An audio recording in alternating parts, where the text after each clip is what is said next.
All right, so we have a major update for you. Pam Bondi is now confirmed as Attorney General. Also, we have great news on Tulsi and RFK Jr. and more protests erupt in Washington and some breaking news about the CIA as well. We'll get to all of this in this video, but let's hear the official announcement about Pam Bondi. On this vote, the yeas are 54, the nays are 46. The nomination is confirmed.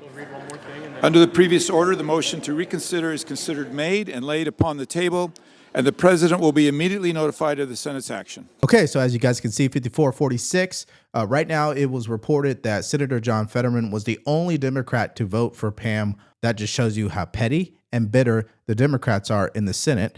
But at the end of the day, it seems to me that Trump is going to get his cabinet one way or another. Now, let's hear Laura Ingraham and her guests talk about this. Lone Democrat to vote for Bondi was Senator Fetterman of Pennsylvania. It's frankly despicable that more Democrats didn't vote for her. She's eminently qualified for this job, which once again shows you that this is about politics with the minority party right now.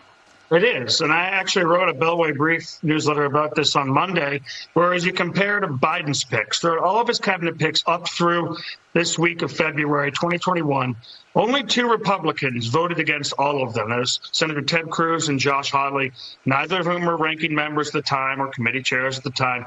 Now, if you look at it, there are a dozen Democrats, including ranking members and powerful Democrats who pretend to ask serious questions of nominees, who have voted against every single one of Donald Trump's nominees. They don't care about him having a cabinet. Right now, they're talking about holding up nominations to the State Department so that money can go to foreign countries. We are dealing with an extremely obstructionist party. As we continue to react to the news on a daily basis, I am definitely noticing that pattern from the Democratic Party. They would rather disagree every single step of the way than to do things that are based on common sense. And I think as a result, they're going to continue to destroy, I guess, whatever credibility they have, because at some point, you just have to stop digging that hole. And the more they fight against Trump, the worse it gets for them. I don't think fighting him is the solution here, not 2 weeks into his presidency, but that's what they've been doing with these nominees. And of course, based on some newer developments from today, Tulsi Gabbard and RFK Jr.'s chance of being confirmed has skyrocketed. This is from Polymarket, by the way. You can go see this for yourself. And one of the reasons why it has skyrocketed, because there were certain Republicans who were on the fence. At some point, they all actually said they were not going to, and now they're saying that they will. Now, one example of that is Susan Collins. Here she is talking about Tulsi Gabbard. After extensive consideration, conversations with her in my office, attending the hearing, questioning her there, and listening to her in the closed session, I decided to vote that I will vote for her. I believe she's committed to strengthening our national security. From her, the sorts of reassurances I required to be supportive, and I'm looking forward to making her successful in this position.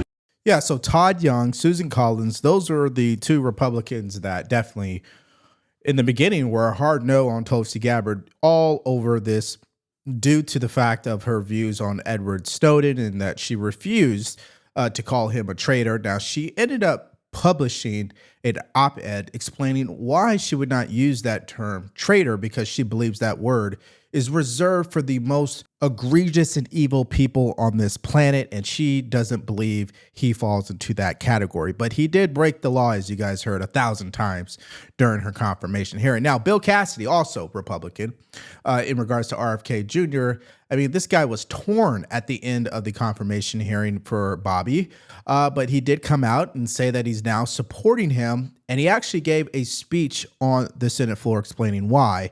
Listen to it for yourself. To make America healthy again is the basis of my support. He will be the secretary, but I believe he will also be a partner in working for this end. If Mr. Kennedy is confirmed, I will use my authority as chairman of the Senate Committee with oversight of HHS to rebuff any attempt to remove the public's access to life-saving vaccines without ironclad, causational, scientific evidence that can be accepted and defended before the mainstream scientific community and before Congress. I will watch carefully for any effort to wrongfully sow public fear about vaccines between confusing references of coincidence and anecdote. But my support is built on assurances that this will not have to be a concern, and that he and I can work together to build an agenda to make America healthy again. We need a leader at HHS who will guide President Trump's agenda to make America healthy again, based on Mr. Kennedy's assurances on vaccines and his platform to positively influence Americans' health. It is my consideration that he will get this done. Okay, so if you've been enjoying this video and getting value from our channel, please like, share, and subscribe. If you want to support us further, you can go to the link in the description below to shop our merch store, or you could buy us a cup of coffee. Okay, so obviously we know what happened here. Bobby had to make some concessions. He had to promise he wasn't going to touch vaccines. However, I hope that he is still allowed to create true transparency around not just vaccines, but the entire pharmaceutical industry and our food.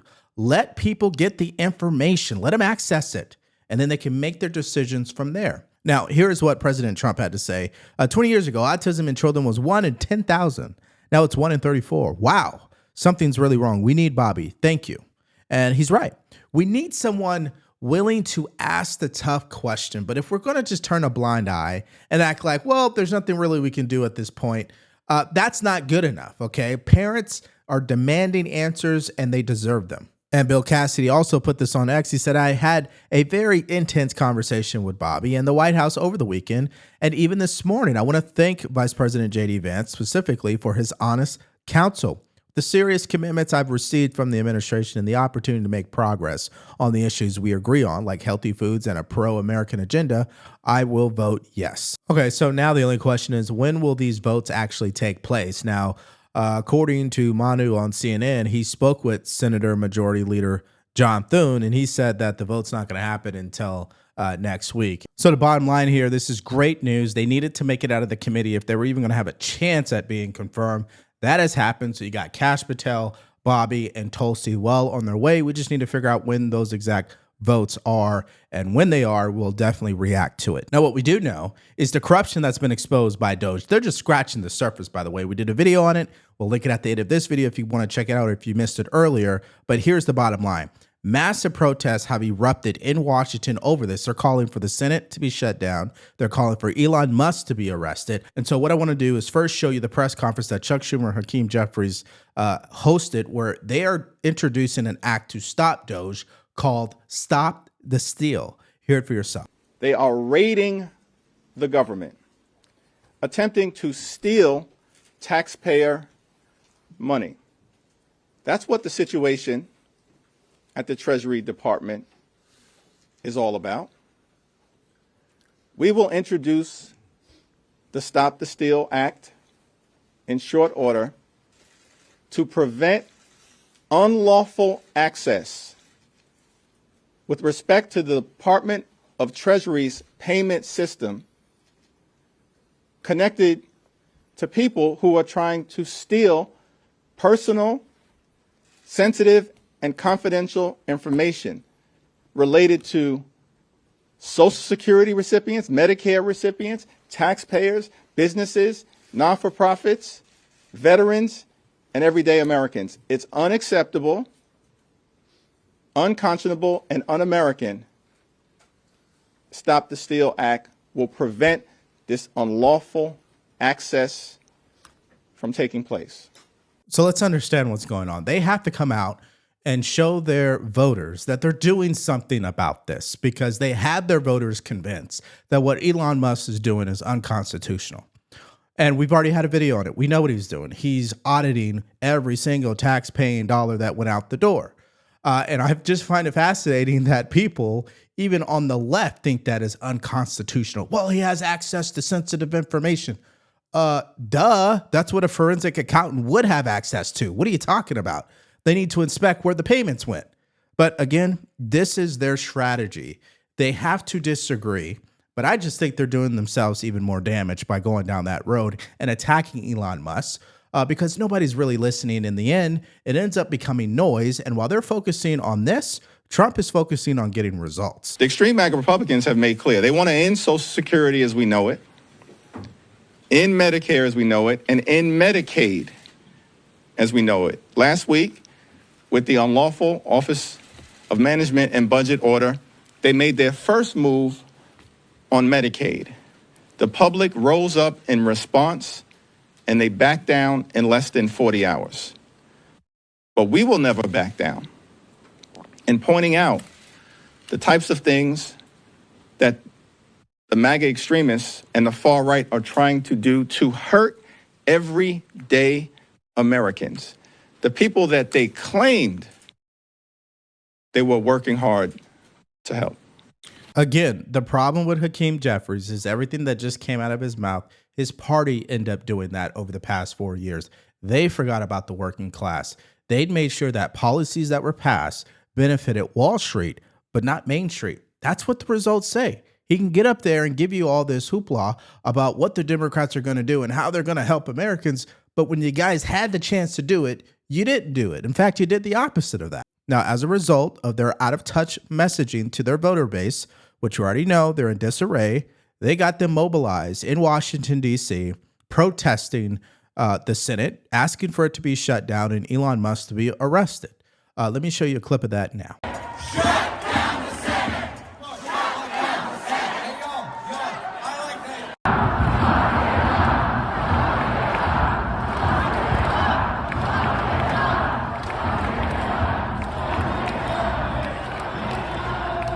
Well, I guess for the party that believes in democracy and a peaceful transfer of power and peaceful protests, they have a funny way of showing that when they're asking for the Senate to be shut down and Elon Musk to be locked up. I just find that so interesting. Now, that's just the surface of this nonsense. I'm going to show you a few clips here of people who are serving in Congress calling for violence. Yes, let's start with the Congresswoman out of New Jersey. We will fight back. Fight back! Fight back! And as I close out, because I know we've been out here for a long time, and God damn it, shut down the Senate. We are at war.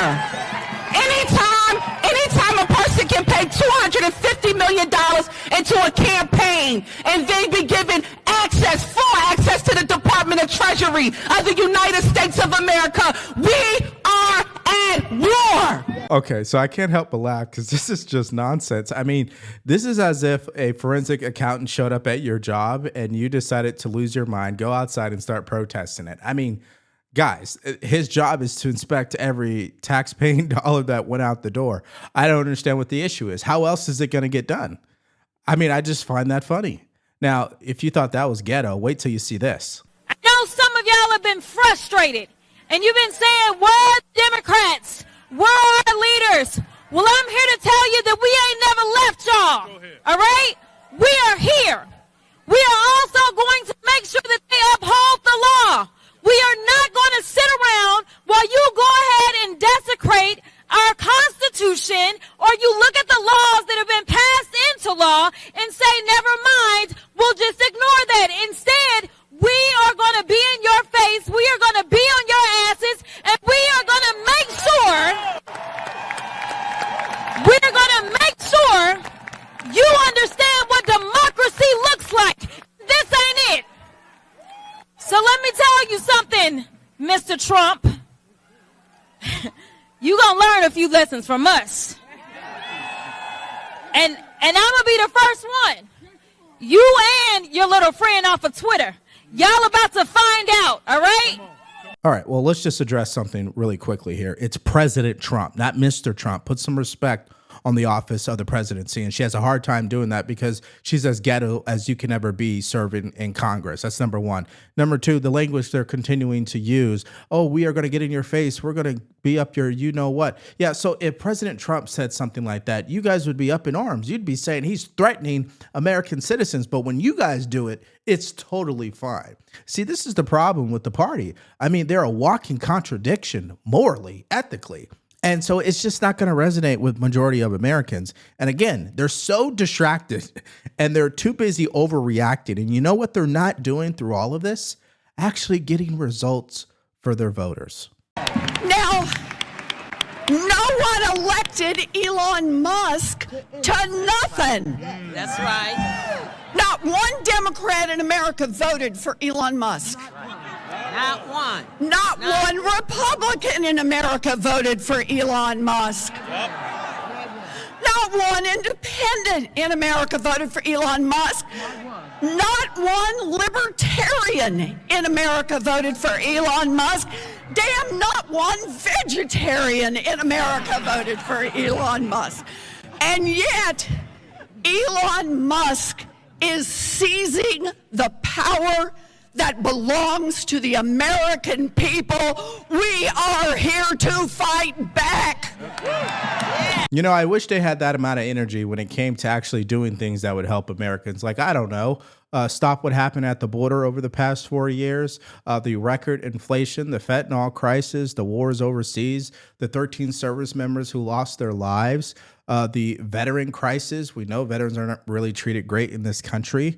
What about the middle class, Main Street? What about those individuals? Where's the outrage on that? What about our kids? They can't read. They're not getting the proper education. Where's the outrage there? We cannot allow Elon Musk and a small group of people to secretly, behind closed doors, take away our privacy, take away our dollars, take away everything we have. We are going to fight this fight. I am going to stand with you in this fight, and we will win. Now, just circling back here, okay? Elizabeth Pocahontas Warren said that nobody voted for this. She's right. Nobody did vote for Elon Musk. We voted for President Trump, and Trump has delegated authority to Elon Musk to do exactly what the American people wants him to do, which is to find out what happened to our money. You guys continue to want to raise taxes. I mean, if Kamala Harris won the election, best believe taxes would have been going up because they would have allowed the Trump tax cuts to expire. But they don't want to talk about that. Okay, they are in disarray. They're all over the place. Think about that. Who is the voice of the Democratic Party at this point? Nobody. You got Senator John Fetterman voting in opposition to what the rest of the party is doing for Pam Bondi. I mean, they don't have a unified message right now. What they have is a bunch of emotional reaction and overreaction to everything that Trump does, and we're going to be here every step of the way to react to it. All right, so now there's some breaking news about USAID. The website is back online, but they have an official announcement about their employees. It is being reported that personnel will be placed on administrative leave globally, with the exception of designated personnel responsible for mission-critical functions, core leadership, and specifically designated programs. Essential personnel expected to continue working will be informed by agency leadership by Thursday, February 6th.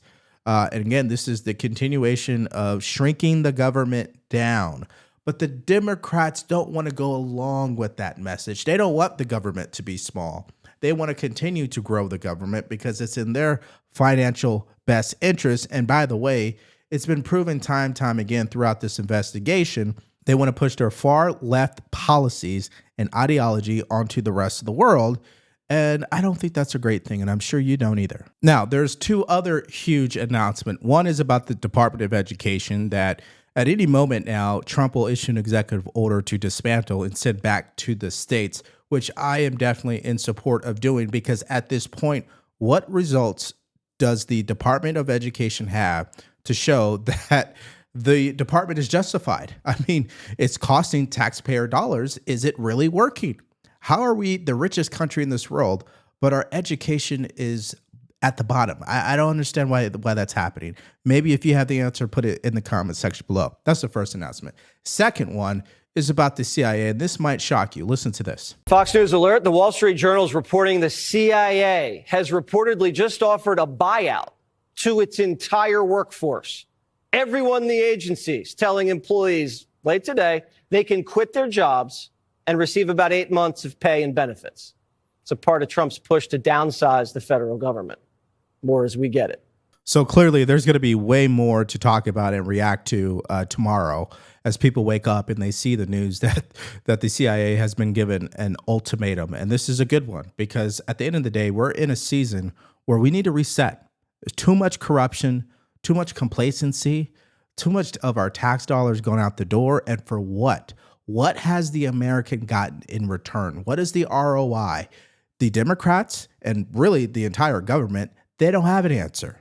So because they don't have an answer, we got to hit the pause button and we got to go back to basics. And that's how I see this entire thing, which leads me to the question I want you guys to answer in the comment section below. What do you think the Democratic Party is missing in what they're doing right now? They have their voter base scared, like they're having a nightmare when it comes to mass deportation. They got them marching on Washington, trying to get them to believe that Elon Musk is doing something that's unconstitutional and he should be locked up. They don't have a unified message. I mean, what do you think is the biggest thing they're missing? Let me know what your answer is to that in the comment section below. Now, as I mentioned throughout this video a couple of times already, the Democrats are panicking. And that's because Elon Musk and Doge has exposed the corruption and goes sky high. And one of the biggest examples of that is USAID. Pure fraud, waste, and abuse. And it has been blown up. And if you missed that video earlier and the stories that support all of this, all you have to do is click on that video because it's coming up right now.